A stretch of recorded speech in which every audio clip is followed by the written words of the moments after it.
Hello everyone, thank you for the time to given for me.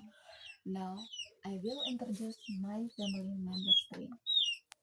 This is my grandfather, his name Mr. Henry, and this is my grandmother, her name Mrs. Agnes, and this is my uncle, his name Mr. Ferry, and this is my father, his name Mr. Petrus, and this is my auntie, her name Mrs. Dean, and this is my father, his name Mr. Petrus, and this is my mother, her name Mrs. Merlin. This is I'm Iko, and this is my sister Faltin, and this is my brother Yana. Thank you.